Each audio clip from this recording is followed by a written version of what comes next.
ABK Matin, encore et toujours des invités de qualité. ABK Matin, l'interview.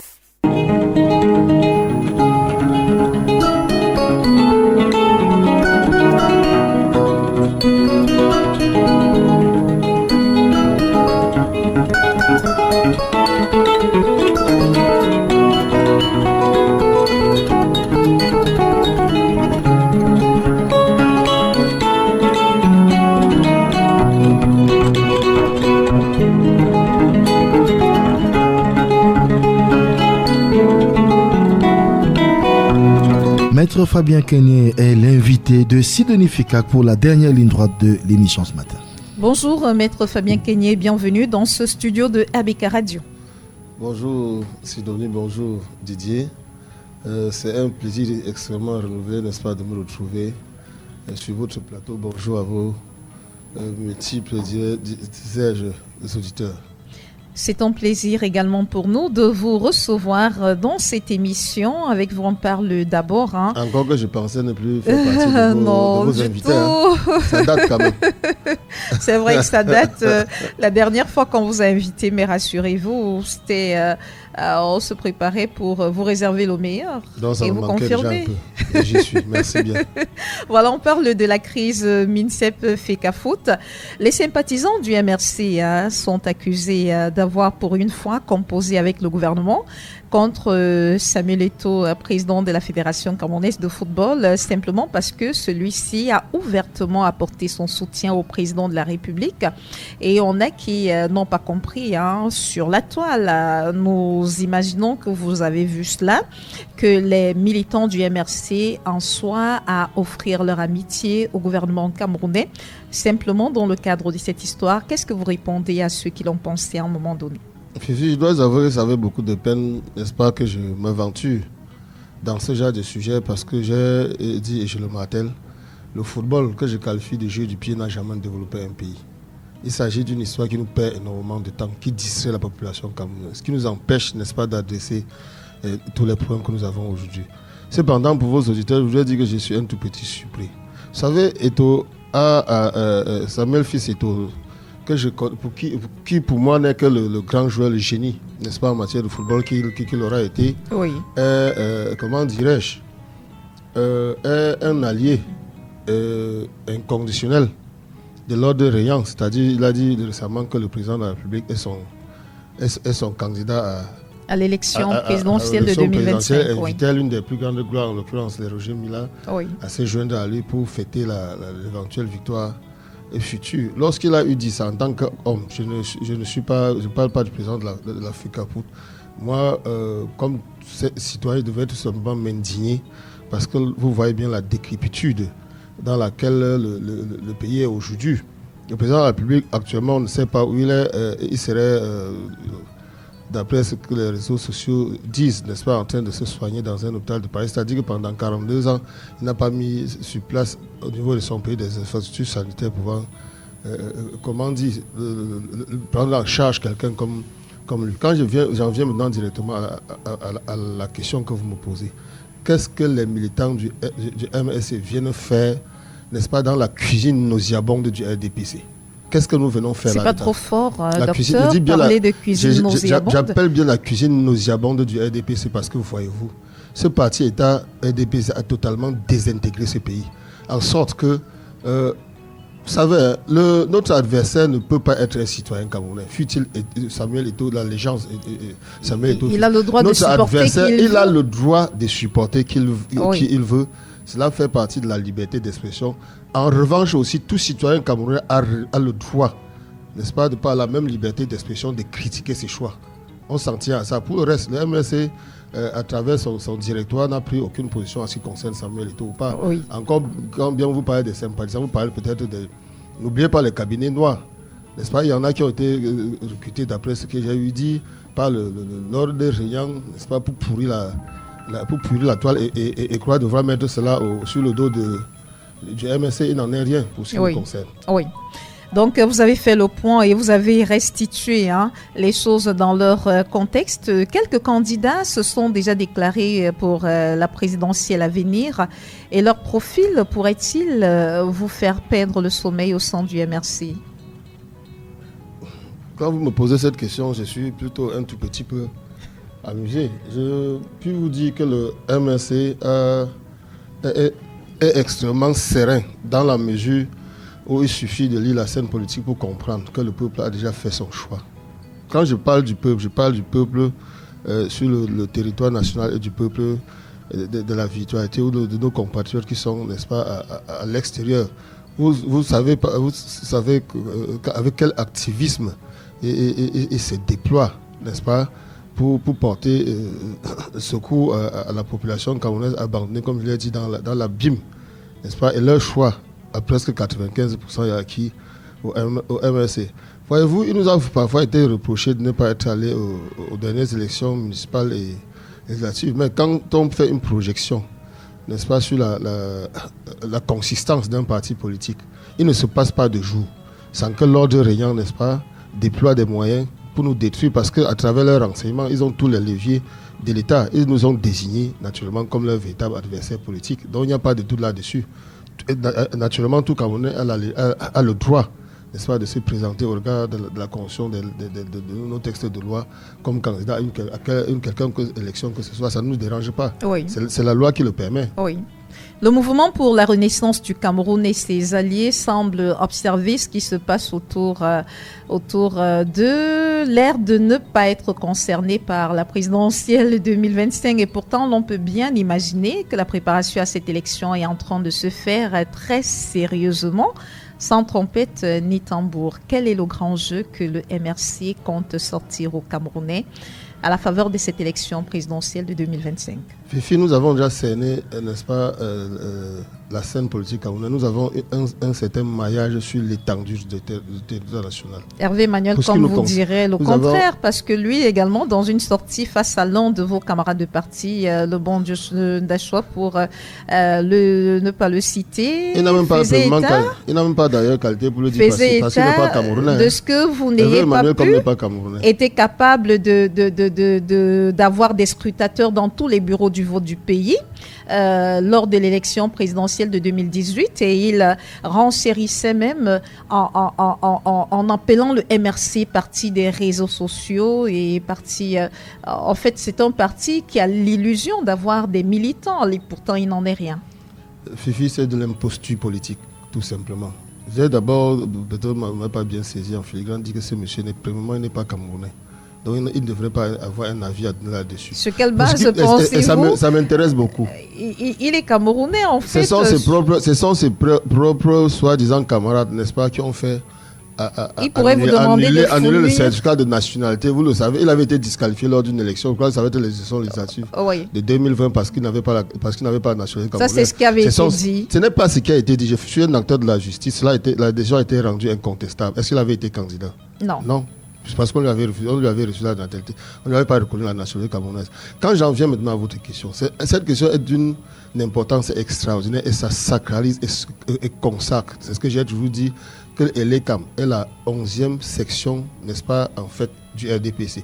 Pour la simple raison que si l'ELECAM était véritablement un organe indépendant chargé des élections, on n'aurait même pas besoin d'un quelconque scrutateur, dans un quelconque bureau que ce soit, du moment où, n'est-ce pas, c'est l'ELECAM qui est chargé d'organiser le vote. Donc, je crois que c'est un argument que le scrutateur contrôle quoi. Si le processus, ça c'est de prime abord, si le processus électoral est consensuel. Et par ailleurs, vous n'êtes pas sans ignorer comment, même pour faire tout ce banc campagne, dans la zone du Sud, que quelqu'un au cadre du RDPC, le professeur Famé, donc au ministre d'État de l'enseignement supérieur, a décrit comme le socle granitique. Même pour faire tout ce manque campagne là-bas, nous avons été interdits par les moyens de l'État. Pour même les scrutateurs sont chassés des bureaux de vote. C'est pour ça que nous en appelions dans le processus de refonte du code électoral, qu'il y a la protection des scrutateurs. Au-delà de ça, n'est-ce pas? Lorsqu'on le fait, c'est pourquoi.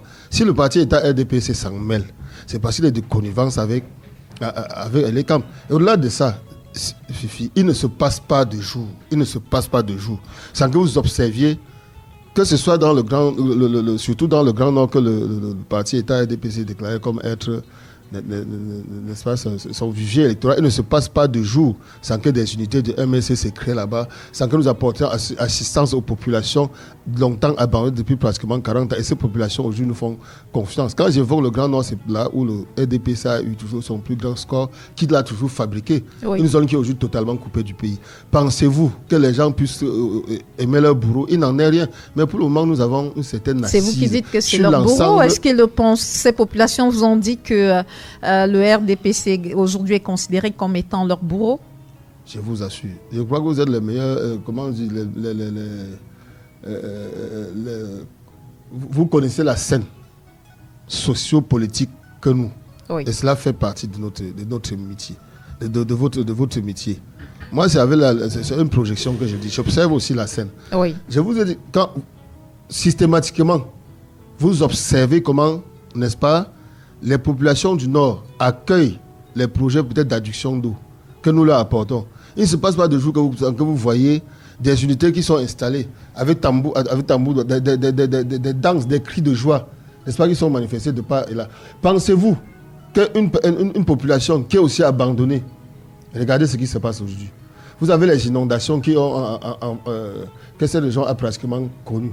Pour le simple fait que son excellence brillantine professeur Kamto, le président élu, le futur président du Cameroun, en est appelé à la solidarité nationale. Vous avez vu, n'est-ce pas, la violence. La violence, premièrement, la violence avec laquelle, n'est-ce pas, l'État camerounais, dans l'une de ses plus hautes représentations, je pouvais parler du ministère de l'administration territoriale, pour ne pas le citer, est sorti pour interdire, n'est-ce pas, pour en rappeler ou pour interdire cette demande d'assistance d'une personne, des personnes en danger, alors que même la loi pénale réprouve, n'est-ce pas, sous la qualification de refus de porter secours à personne en danger. Personne en danger. Vous avez vu avec quels moyens il s'est déployé, n'est-ce pas, pour interdire cela. Pour la simple raison qu'il sait que chaque fois que nous passons quelque part, nous sommes accueillis à bras ouverts. Ça, c'est des peintures que vous pouvez vous-même voir. C'est des tableaux palpables qui ne sont pas inventés par moi. Oui. Ça se vit au quotidien. Vous parliez, par exemple, de l'inactivité de MSC. Oui. Je vais vous rassurer en interne. À l'heure où je vous parle, toutes les listes, toutes les candidatures du MSC sur quelques élections que ce soit sont déjà bouclées, je vous le dis, Fifi. Oui. S'agissant des élections présidentielles, vous n'êtes pas sans ignorer que depuis la convention du MSC qui a eu lieu en date du 9 décembre 2023 à Yaoundé, le candidat le candidat naturel, n'est-ce pas, du MSC a été choisi en la personne de son excellence brillantine professeur Maurice Kamto, qui se trouve aussi être le candidat de l'APC. Oui. Vous imaginez. Oui. Donc nous sommes prêts depuis. Et depuis lors, nous n'avons cesse, n'est-ce pas, de nous préparer pour attendre qui que ce soit. Et je vous disais, il y a 6 mois, que les élections furent le jour où me posait la parole ou le lendemain. Nous étions prêts. Disons, rien n'a changé. Tout au contraire, nous continuons à gagner le cœur des Camerounais qui nous ont, au-delà du choix fait par le parti État RDPC, qui nous a désigné comme son véritable adversaire, qui nous a de manière formelle, n'est-ce pas, ou de facto, désigné comme la meilleure alternative à ceux qui n'ont cessé de piller ce pays depuis plus de 42 ans. Maître Fabien Kenyé, est-ce qu'il ne faut pas regretter à date d'avoir plusieurs candidats de l'opposition qui comptent se présenter à la future élection présidentielle de 2025? Les Camerounais se seraient attendus à ce qu'on ait un candidat unique. On sait que Maître Akere Mona, par exemple, a été investi par le parti Univers. On sait que l'ATP est en train de chercher à élire à la faveur des primaire ouverte un candidat qui est dit candidat consensuel de l'opposition. C'est également qu'il y a une autre coalition menée par l'honorable Jean-Michel Nithieu, qui est le président du FCC, qui également soutient la candidature du professeur Maurice Kamto. Est-ce que ça ne fait pas beaucoup pour les Camerounais qui auraient peut-être eu plus de facilité à avoir un seul candidat de l'opposition à cette élection présidentielle de 2025 face au candidat du pouvoir? Fifi, je dois vous avouer que je m'étonne beaucoup.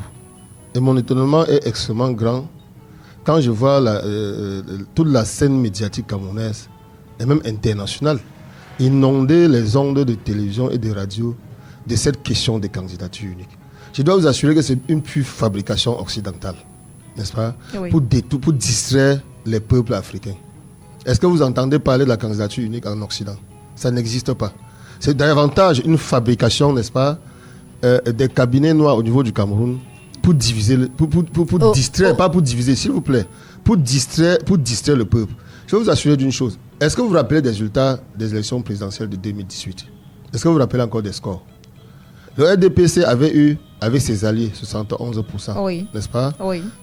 En face du RDPC, il y avait eu le candidat du MSC, son excellence Blanchine, professeur Maurice Kamto, président, et lui qui avait eu 14%, oui. 5% je crois pour Kabal Libi et 3% pour Joshua aussi. Oui. Quand vous totalisez le score du RDPC, ils sont à 71%. Le score, n'est-ce pas, de l'opposition, de ce que vous appelez opposition, est de 29%.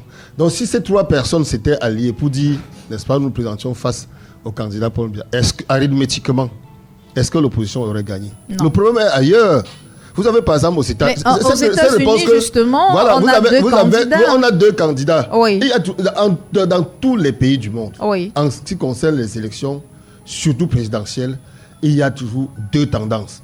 Il y a d'un côté le parti au pouvoir, comme aux États-Unis, il y a les républicains et les démocrates. Oui. Ne vous y trompez pas. Même au niveau de l'Afrique, je puis vous l'assurer, il y a toujours un camp contre un autre. Oui.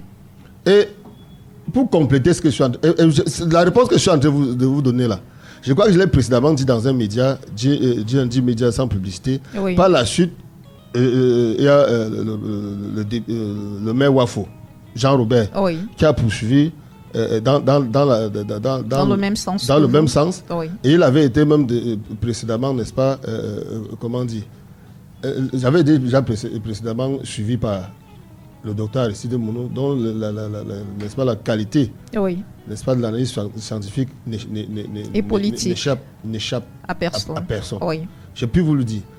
Je vous ai parlé du cas des États-Unis où il y a, n'est-ce pas, la tendance, oui, on a des républicains et des démocrates. En France, longtemps, oui. On a eu la droite et la gauche. Oui. Jusqu'à aujourd'hui, rien n'a jamais changé. C'est-à-dire depuis des années et des années. Pour le cas du Cameroun, ce que je devrais dire aux populations, pour qu'elles cessent, n'est-ce pas, de suivre ou d'être distraits par ces débats, c'est qu'en matière de démocratie, lorsque vous avez décidé d'en découdre avec ceux, n'est-ce pas, qui vous ont mis dans la misère dans laquelle vous êtes, vous devez parmi vous choisir la personne à même de vous représenter. Mais qu'est-ce qui empêche l'opposition de se mettre ensemble l'opposition est unique. Être plus forte? L'opposition est unique. Face à cet adversaire coriace, parce qu'on sait que... S'il vous plaît, Fifi, oui. Ne vous fiez pas aux opportunistes politiques.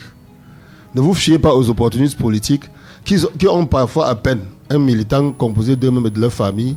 Ne vous fiez pas à cela. Je vous dis, et je réitère, il n'y a qu'une seule opposition au Cameroun. Et c'est le peuple qui désigne qui, n'est-ce pas, de l'opposition peut le représenter. Et je crois, comme l'a dit le maire Wafo, qu'en 2018, il y a eu le premier tour des élections présidentielles. Oui. Et c'est poursuivi. Il n'y a aucun parti qui souffre le martyre à l'heure actuelle, n'est-ce pas, comme le RMC dans la scène politique. Pour la simple raison, comme je l'étais, le parti État RDPC nous a choisi comme son principal adversaire. La suite, c'est que quoi? Si la population en a à en découdre avec l'ordre de réunion, le choix est vite fait. Vous vous alignez derrière la seule personne ou la personne à même de vous représenter, vous invitez les autres à les suivre. Quand bien même ces personnes ne vous suivraient pas. Les élections présidentielles, c'est quoi par exemple? C'est la relation entre un homme et son peuple. Ce n'est même pas une constellation d'hommes. Le peuple camerounais, c'est aujourd'hui qui le représente, qui adresse ces véritables problèmes. Et le choix avait été fait depuis 2018. On est dans un processus de guerre. 2018, c'était une bataille. 2025, ce sera une autre bataille pour en arriver, n'est-ce pas, à la fin de la guerre électorale. Qu'est-ce que vous avez appris justement de vos erreurs de 2018 que vous souhaitez corriger en 2025? Nous n'avions pas commis d'erreur. Nous avons eu face à nous des monstres, des dictateurs qui ne comprennent que le langage de la violence. Dans l'intervalle, nous avons continué à mobiliser la population qui aujourd'hui fait un prêtre. Et je peux vous assurer, naturellement, vous avez vu plus d'une fois des lettres de démission du parti État du RDPC au profit de l'opposition. Moi, je vous le dis. Dans le RDPC, on parle de manipulation. Par rapport à ce que vous dites que nous avons fait de nos erreurs, je ne vais pas parler d'erreurs. Oui. La politique est un processus continu. Oui. Vous savez, lorsque le président Kamto a eu à appeler à l'inscription massive de la population sur la liste électorale, vous avez vu avec quel engouement cette population a répondu à cet appel-là. C'est un très grand plus. Au soir du 31 août 2024, vous avez dû observer comment les gens se bousculaient, n'est-ce pas, devant les bureaux d'inscription pour pouvoir s'inscrire. Par le passé, il y a une frange de la population, alors que l'ECAM déclarait qu'il y avait 6 000 électeurs inscrits, c'est à peine 2 millions qui allaient. 6 millions. C'est à peine 2 millions qui allaient dans les bureaux de vote, parmi lesquels 1 500 000 dans le RDPC, malgré sa fraude électorale, malgré le bourrage des urnes, en revendiquait la paternité. Quand on fait une soustraction entre ces 1 500 000 sur les 6 millions, ça veut dire qu'il y avait 4 500 000 personnes qui étaient désintéressées de la scène politique. Oui. C'était des opposants potentiels qui aujourd'hui ont pris conscience. Si vous y ajoutez, n'est-ce pas, le million et plus qui s'est inscrit, vous avez aujourd'hui ça de manière péremptoire. C'est toujours arithmétique. Je vous ai dit que j'étais un scientifique avant de faire le droit et de devenir avocat. Oui. Si vous faites la soustraction, vous avez aujourd'hui pratiquement 8 millions déclarés par RECAM comme inscrits. Si le DPC avait le bourrage des urnes, c'est 1 500 000 personnes qui sont acquises à sa cause. Même comme je suis convaincu que le DPC ne peut pas rassembler, ne peut pas avoir 500 voix dans aucune élection. Malgré son maillage territorial, parce qu'il est présent sur toutes les étendues du Cameroun. C'est un leurre, c'est un fifi. J'ai pu te dire, en ce qui me concerne pas particulièrement, il ne se passe pas de jour sans que les propres militants du MRC, même dans leur propre fief, ne m'interpellent pour me dire, Maître Kenny, allez-y, ce que vous faites est bon. J'en connais plus d'un qui disent qu'ils attendent de manière très ferme les élections présidentielles. Ils ont seulement peur peut-être pour leur petit poste qu'ils ont aujourd'hui. Mais ils savent qu'en 2025, c'est le tournant définitif. Donc les propres militants du RDPC, pour la grande majorité, ont déjà tourné le dos à ce parti-là. Et nous les attendons à bras ouverts. Pour revenir à ce que j'étais en train de dire sur le plan arithmétique, si vous enlevez le 1 500 000 dont le RDPC a joué revendiquer la paternité illégitimement, vous avez 6 500 000 Camerounais qui sont aujourd'hui acquis, n'est-ce pas, à la cause de l'opposition. Oui. Si je parle trop de la cause du MRC, peut-être beaucoup vont me tirer dessus. Mais le MRC, à travers son leader, est la personne aujourd'hui qui canalise le plus les aspirations du peuple camerounais. Il ne peut en être autrement. Il faut être malhonnête pour dire le contraire. Un malhonnête politique pour dire le contraire. Et lorsqu'on est honnête et qu'on a à cœur le pouvoir, on a à cœur le destin du pays, et qu'on sait que parmi soi, il y a un premier qui peut valablement nous représenter, il faut tout simplement le suivre. Sinon, on devient un imposteur politique. Le même MRC, vous parlez justement d'imposteur politique, subit les critiques de certains membres de l'opposition qui estiment qu'il est dans la logique messianique et cela heurte la plupart du temps les autres membres de l'opposition avec qui vous auriez pu mener une véritable coalition. Alors, même si c'est chacun de son côté, il y aurait quand même des ententes pour être capable de pouvoir contrer le pouvoir en place. Fifi, je vais vous dire, lorsque le député Nietzsche a créé le mouvement qu'il a appelé APC, oui. En face, un autre mouvement a été créé, ATP. Oui. À date, quel mouvement fonctionne? En fait, les deux du côté de l'APC, oui. Nous sommes sereins, il n'y a aucune fracture. Du côté de l'ATP, vous avez plus d'un candidat, n'est-ce pas, vous avez plus d'une personne qui ont déjà soumis leur candidature. Vous avez des désistements. Est-ce que ça fait sérieux, ça? Ce que nous disons, c'est que nous sommes sereins. Nous n'empêchons à personne de nous joindre.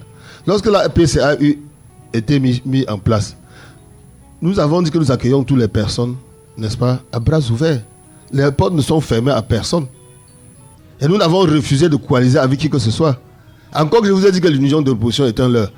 Je vais remonter peut-être jusqu'en 92, lors des élections présidentielles 1992. Oui. Pensez-vous que les gens se sont assis quelque part pour dire qu'il faut qu'on désigne Frunzi? On s'est rendu compte que Frunzi était la personne à même, n'est-ce pas, de battre le parti au pouvoir. C'est qu'il avait même fait en 92, avant que cette victoire ne soit volée. Spontanément, les leaders sont levés pour aller voir Frunzi, qui était la seule personne en ce moment-là à même de représenter, n'est-ce pas, l'opposition, qui était le véritable opposant désigné par le parti État ADPC, comme il l'a désigné aujourd'hui son descendant le professeur Maurice Kamto. À ce moment-là, comme ça se passe aujourd'hui, certaines personnes disaient que le LDF n'était rien, parce qu'il n'était pas parti aux présidences, il n'avait pas parti aux présidences des élections municipales et législatives et n'avait pas un seul député. Oui. Le NDP à l'époque avait 108 députés, l'UPC en avait 20. Vous imaginez? Mais lui qui n'avait aucun député, finalement. C'est pour inviter les autres à faire la même démarche. Je n'invite pas les autres à faire de même. Je les invite, n'est-ce pas, à la consistance politique. Je les invite à bien scruter le paysage politique, à lire, à se référer à l'histoire. Le MLC aujourd'hui a la légitimité nécessaire, c'est incontestable, pour représenter, n'est-ce pas, mais pour sortir le peuple camerounais de l'abîme dans lequel il se trouve. La dernière sortie du ministre de l'administration territoriale, Paula Tongandi, n'a pas rassuré de nombreux Camerounais sur la candidature du professeur Maurice Kamto à la prochaine élection présidentielle de 2025. Fifi, je dois vous avouer que Paul Atanga, du haut de son poste de ministre, où il se trouve, n'est qu'un citoyen lambda, comme tout autre. Mieux, il est même moins que le citoyen lambda, parce que s'il est là où il est, il le dit certainement sur la base des éléments. Il est en représentation. En sa disposition. Il est parce que, n'est-ce pas, quelqu'un à qui on aurait un mandat pour nous représenter lui a donné une petite parcelle de pouvoir. Pour nous rendre compte, ça s'arrête là. Un pays est gouverné par sa constitution et les textes de loi. Si vous en tenez à la constitution du Cameroun, parce que les déclarations en l'air, excusez-moi de cette expression, ne représentent rien du tout face à l'imparabilité de la loi. Vous savez, la constitution définit de manière expresse les conditions pour être candidat à une élection présidentielle. Soit vous êtes présenté par un parti qui a en son sein des députés et des conseillers municipaux, soit vous pouvez vous faire représenter, n'est-ce pas, ou vous pouvez être présenté sous la bannière d'un autre parti qui a les mêmes éléments. Soit, n'est-ce pas, vous réunissez 300 signatures, dont 30 par région, puisque nous avons 10 régions du Cameroun.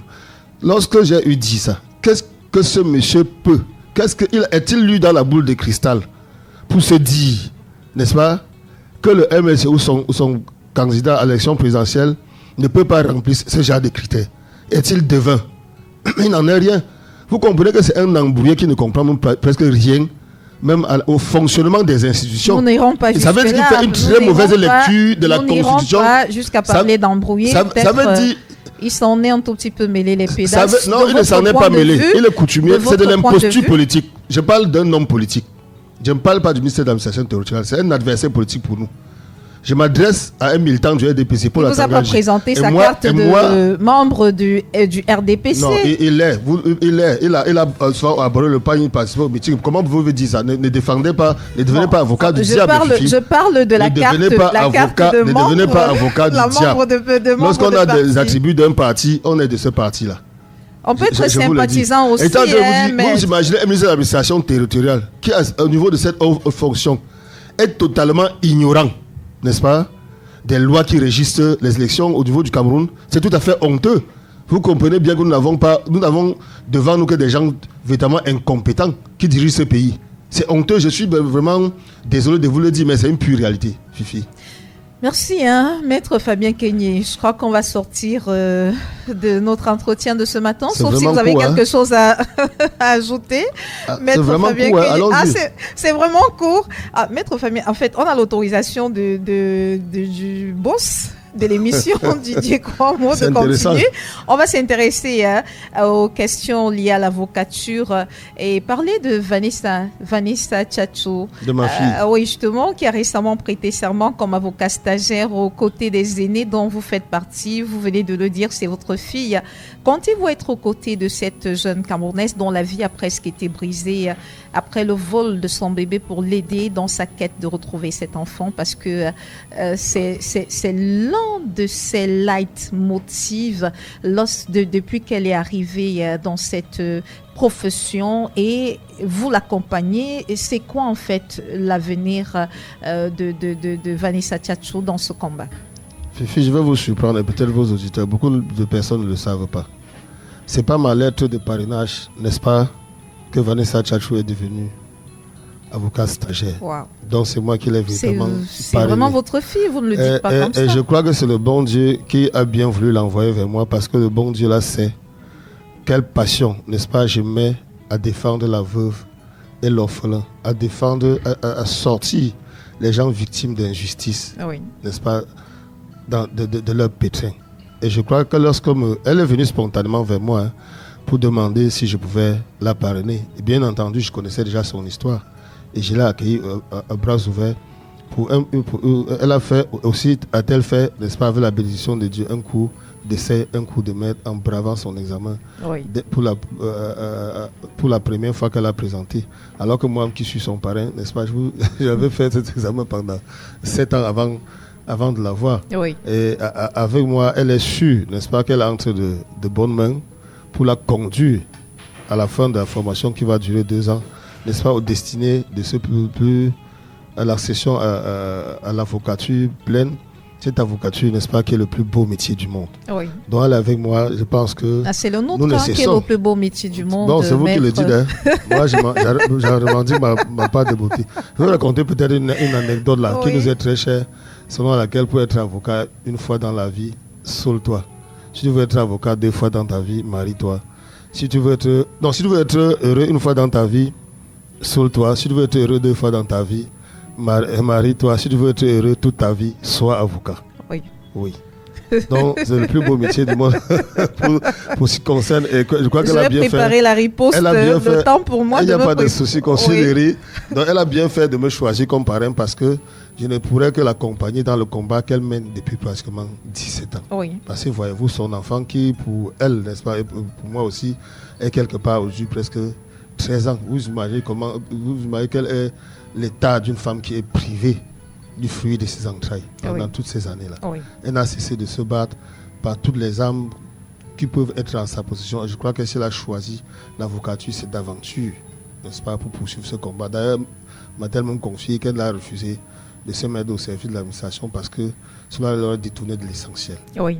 Donc, elle est restée dans ce métier parce qu'elle a un objectif, celui de retrouver son enfant. Oui. Et vous comptez bien l'aider dans cette quête. Tout à fait, pour que les choses se terminent très bien. Oui. On va s'arrêter là, Maître Fabien Kenyé. Merci d'avoir répondu à nos questions ce matin sur Avec un matin. Ça a été un plaisir de vous recevoir. C'est moi qui vous remercie. Merci bien, Didier. Merci, Maître. Maître Fabien Kenyé, donc cadre du mouvement pour la renaissance du Cameroun, le MRC, et avocat au barreau du Cameroun. Avec un matin, encore et toujours des invités de qualité.